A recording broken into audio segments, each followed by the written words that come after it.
Monseigneur, bonjour. Bonjour Florent et bonjour à tous. Bien, Monseigneur, ce week-end, toutes les prévisions météo ont été déjouées, on peut le dire. On nous annonçait des orages et on a eu globalement un très beau temps pour cette magnifique journée du pèlerinage diocésain sur laquelle j'aimerais qu'on revienne aujourd'hui. D'abord, pour avoir vos premières impressions. Eh bien tout simplement la joie d'avoir vécu cette belle journée, vous l'avez dit, avec une météo tout à fait convenable et même toute lumineuse. Le peuple de Dieu qui s'est rassemblé en nombre, avec beaucoup de jeunes et d'enfants, des familles, des beaux temps de fraternité, d'amitié, de jeu aussi avec les familles, surtout en début d'après-midi. La présence de nos invités du diocèse de Magdebourg, avec lequel nous sommes jumelés, vu l'histoire, hein, comme c'est un évêque de Châlons, Saint Hildegrain, qui avait fondé ce diocèse là-bas en Allemagne, très à l'est. Et puis la célébration eucharistique, qui était le sommet de la journée, bien sûr, qui rassemble tout le monde pour rendre grâce. Le matin, ce fut une très belle marche depuis Saint-Mémy jusqu'à Châlons, avec les deux itinéraires, l'un pour les adultes, l'autre pour les enfants. Nous nous sommes rejoints pour arriver à l'Épine. Une très belle démarche. J'ai vraiment vécu cela et mon cœur est dans la joie parce que le peuple de Dieu était là, présent et heureux de célébrer la foi, de vivre la fraternité et de donner de nous faire aimer ainsi l'Église comme elle est dans sa dynamique missionnaire et joyeuse et accueillante. Ça donne le sentiment qu'entre le travail qui a été fait, considérable d'ailleurs, pour avoir une marche enfant dédiée avec tout un programme pédagogique et spirituel, le grand jeu, etc., ça a quand même augmenté le nombre d'enfants et de jeunes présents. Est-ce que je me trompe ou est-ce que c'est aussi votre sentiment ? Non, c'est même pas un sentiment, c'est une observation très, très, très objective. De fait, on voit que la mobilisation des équipes de préparation, que je salue et que je remercie, produit un effet, c'est-à-dire que on voit bien depuis, c'est après la crise sanitaire finalement, on réussit à donner comme un nouvel élan à ce pèlerinage parce que il y a une activité dédiée aux familles et aux enfants. Et c'est non seulement une journée de spiritualité avec la démarche du pèlerinage, le couronnement de la Vierge, la messe, la prière du chapelet, mais c'est une journée d'amitié fraternelle où on fait l'expérience que l'Église est une famille. Que la communauté de l'Église, elle est faite de tous ses membres très très divers dans leurs âges, dans leurs conditions. J'ai été frappé de croiser des adultes néophytes, des adultes qui ont été baptisés il y a 5-6 semaines, le soir de Pâques, des adultes qui demandent la confirmation. Ils étaient là. C'est-à-dire que il est là le renouveau de l'Église. Il est là. Il n'est pas dans des espèces d'idées que l'on agite dans tous les sens, mais il est dans l'expérience d'accueillir ces recommençants, d'accueillir ces familles, d'accueillir ces enfants et de voir leur joie de chanter le nom de Jésus, de vivre ensemble, de partager l'amitié. Il est là le renouveau de l'Église. Alors une grande diversité, une belle présence des enfants. Il y avait aussi des activités autres que les jeux. Il y avait une exposition, une conférence, une rencontre justement avec les délégués allemands sur le thème du chemin synodal. Et puis il y avait quand même un chiffre sur l'affiche et qui a marqué toute la journée, c'est 150 ans. Pourquoi 150 ans ? Alors 150 ans tout simplement parce qu'en 1873, mon lointain prédécesseur, Monseigneur Maignan, a voulu faire du pèlerinage local qui était propre à l'Épine, ou à la paroisse locale, il a voulu en faire un pèlerinage diocésain. Et donc, depuis 150 ans, eh bien, le diocèse de Châlons aime se rassembler pour vivre le pèlerinage au mois de mai, au moment où nous fêtons Notre-Dame de l'Épine, le 8 mai. Et tout le monde sait que Monseigneur Louis, mon prédécesseur immédiat, dont je salue aussi l'initiative, a voulu en 2007 redonner un peu d'élan. Probablement que c'était un petit peu pas endormi, mais que ça méritait un renouveau. Et il s'est appuyé sur le fait qu'en rentrant de Lourdes, du pèlerinage à Lourdes, les hospitaliers, hospitalières, avec les pèlerins, aimaient se retrouver. On appelait ça le retour de Lourdes. Et donc c'est devenu à nouveau le pèlerinage diocésain, le premier dimanche du mois de mai, après le 8 mai. Et c'est pour ça que nous avons voulu marquer cet anniversaire, 150 ans quand même, que le diocèse aime se rassembler pour vivre ce pèlerinage. Donc avec vraiment beaucoup de joie. Nous nous inscrivons dans cette tradition, nous la recevons avec beaucoup de reconnaissance et en même temps nous inscrivons pour les années à venir afin de continuer à marcher ensemble vers Notre-Dame de l'Épine. Alors Notre-Dame-l'Épine qui prend une place toute particulière dans le diocèse, puisque vous l'avez annoncé, la Vierge Marie dans son appellation, sous le vocable de Notre-Dame de l'Épine, devient patronne du diocèse. Comment est-ce que cette idée est née déjà ?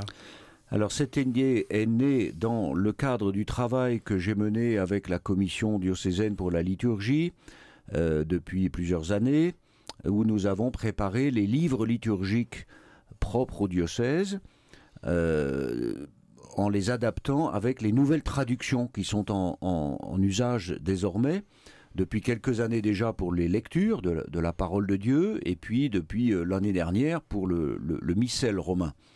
Donc nous avons fait tout ce travail d'adaptation des livres liturgiques. Alors c'est quoi ? C'est le missel, c'est-à-dire le livre pour dire la messe, avec les prières pour les saints que nous fêtons dans notre diocèse, les lectures qu'on utilise à ces messes-là, et la liturgie des heures, c'est-à-dire le bréviaire.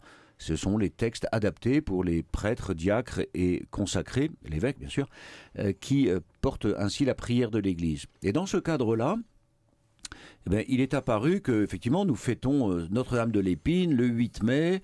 C'est une solennité, c'est-à-dire c'est le degré le plus haut dans les célébrations liturgiques.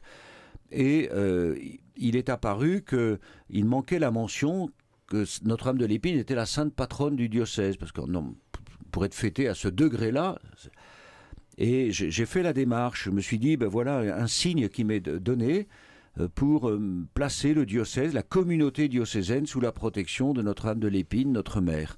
Donc j'ai écrit au dicaster pour le culte divin et la discipline des sacrements à Rome, parce que tout cela toutes les modifications dans les usages liturgiques locaux doivent être approuvées. C'est l'évêque qui propose, et tout cela doit être approuvé par le dicaster à Rome, qui régule le culte divin dans toute l'Église. Et j'ai reçu donc la réponse il y a quelques semaines, et j'ai gardé cela pour pouvoir l'annoncer le jour du 150e anniversaire. Donc le diocèse n'a pas pour saint patron Saint-Étienne. Saint-Étienne, c'est le titulaire de la cathédrale. N'a pas pour saint patron Saint-Mémy. Lui, c'est le premier évêque de Châlons que nous fêtons à Saint-Mémy, principalement. Mais c'est donc Notre-Dame de l'Épine, la mère de l'Église, qui devient la sainte patronne du diocèse. Et pour entrer peut-être dans les coulisses, c'est une démarche compliquée. Il faut donner la preuve qu'il y a un culte local, etc. Ça se passe comment ? Alors effectivement, j'ai écrit une lettre tout simplement au cardinal Roche, qui est préfet du dicaster pour le culte divin, en justifiant, en appuyant ma demande avec l'expérience que je vis ici depuis 7 ans et tout ce qui m'a été rapporté aussi sur la présence depuis des années, déjà le culte à Notre-Dame de l'Épine depuis le XVe siècle, et tous ces pèlerinages réguliers, la dévotion populaire, le fait qu'on appelle Notre-Dame de l'Épine la protectrice de la Champagne. Voilà, tout cela a été pris en compte par le dicaster dans son décret qui est écrit en latin. Tout cela est pris en compte. Le dicaster prend acte de ce que l'évêque atteste comme dévotion locale, comme démarche populaire aussi de pèlerinage, comme vitalité, comme source de vitalité pour le diocèse, et décrète que désormais Notre-Dame, la bienheureuse Vierge Marie, sous le vocable de Notre-Dame de l'Épine, devient la sainte patronne du diocèse de Châlons. Donc il m'appartient maintenant de le promulguer officiellement, ce sera fait bientôt par écrit, mais ça a été annoncé en ce dimanche de façon un peu solennelle. Ça renforce le caractère central de ce sanctuaire, son importance pour le diocèse, et pas que, puisque finalement, il y a beaucoup de personnes de passage, il y a une vraie densité de vie dans ce sanctuaire. Oui, et je le constate d'année en année, et de plus en plus. Je dois dire que vraiment, je suis touché au plus profond de mon cœur de chrétien et de pasteur par la vitalité de ce sanctuaire Notre-Dame de l'Épine. Ce n'est pas simplement une grande et belle église dans un petit village perdu dans la plaine champenoise, mais vraiment un haut lieu de spiritualité, parce que tous les témoignages que je reçois, et les sœurs bénédictines de Montmartre qui sont là depuis bientôt 2 ans, en témoignent aussi. Elles accueillent des chauffeurs de poids lourds qui s'arrêtent pour rentrer dans la basilique, se mettre à genoux devant l'image de Marie et prier, allumer un cierge.